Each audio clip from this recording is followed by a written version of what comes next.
not even be looking for help. I had just finished my junior year in college. And like a lot of college-age students, I was in the midst of trying to figure out what I believed. Actually, I thought I had figured it out. And had come to the conclusion that I did not believe most of what I was taught about God as a child.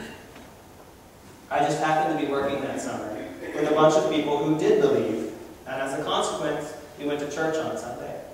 Now I'll say I went to church because they went to church, and there were only 5 of us on campus, so if I didn't go to church, I was missing out on a social activity. So it wasn't really because I was looking for God, it was because I was trying to hang out with people that were my friends. One morning during this summer, the preacher told a story. I'm going to tell that story to you. Like any good mother, Karen found out that another baby was on the way. She did what she could to help her young 3-year-old son Michael prepare for his new sibling. When they found out the baby was going to be a girl, day after day, night after night, Michael would sing to his sister in his mommy's tummy. The pregnancy progressed normally for her. Then the labor pains came, every 5 minutes, every minute. But complications arose during delivery. There were hours of labor. Finally, a C-section was required. Michael's little sister was born, but she was in serious conditions.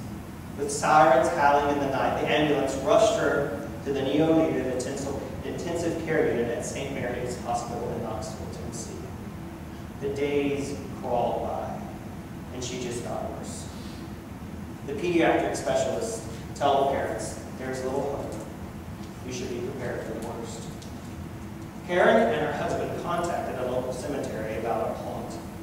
They fixed up a special room for their home for their baby. They had fixed up a special room in their home for the baby, and now they were preparing for the funeral. Michael kept begging his mother to let him see his sister. Week 2 in the intensive care. It looked as if the funeral would come. Michael keeps nagging his mother to let him see his sister. The kids are never allowed into intensive care. Karen made up her mind.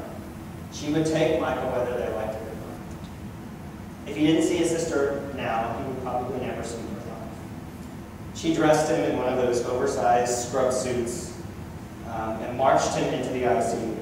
He looked kind of like a walking laundry basket. It was so big, sticking out all over.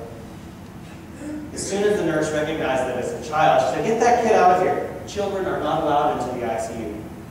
But the mother rose up in Karen, and the usually mild-mannered lady said to her, "He's not leaving until he sees his little sister." Karen tows Michael back to his sister's bedside. He gazes at the tiny infant, losing her battle to live, and he begins to sing. In a pure-hearted voice with you, "You are my sunshine, my only sunshine. You make me happy when skies are gray. You'll never know, dear, how much I love you. Please don't take my sunshine." Her ragged breathing became loud. Michael's little sister relaxes as rest, sweet, healing rest, begins to sweep over her. Tears conquered the face of that bossy nurse. Karen glowed, "Please don't take my sunshine away." Her daughter continued to heal. Funeral plans were scrapped. Woman's Day magazine called it the miracle of the brother's song. The medical staff just called it a miracle. Now, Reverend Roy Knight, who was the minister that morning, went on to say that this little boy did the thing that he knew to do. He sang. And for some reason, it helped to heal his little sister. Or maybe God chose to heal his little sister. Roy went on to say that God has given each of us something to do, and we should do it. Let nothing stop us from it. Right there, sitting in a pew that I didn't really want to be sitting in a service that I had no intention of being in, I made a decision to continue to do music.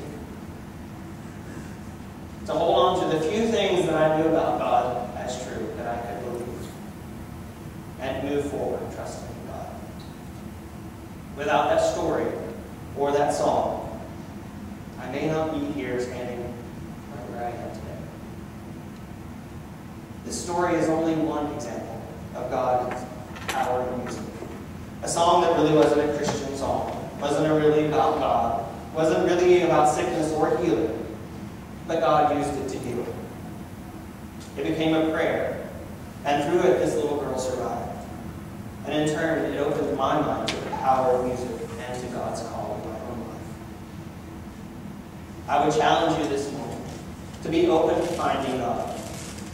God can come to us in all forms of music: sacred, secular, classical, pop, rap, country, music with words, music without words. That's why we chose songs this morning that would traditionally be labeled secular songs, and we included the words from these authors to explain how they came to write them. The writers of Isaiah and Romans say both to seek God and to not seek God, to try to understand God and that God is not understandable.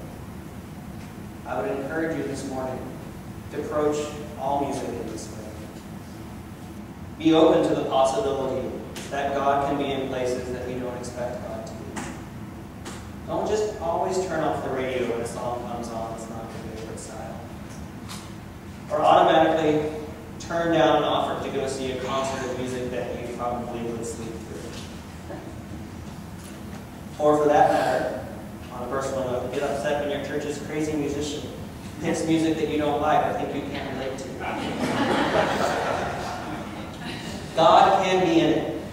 God can surprise us. God can find us when we aren't even seeking God. The decision, of course, is yours. I can't make you listen to music that you don't want to. Seek God or do not seek God. But beware, God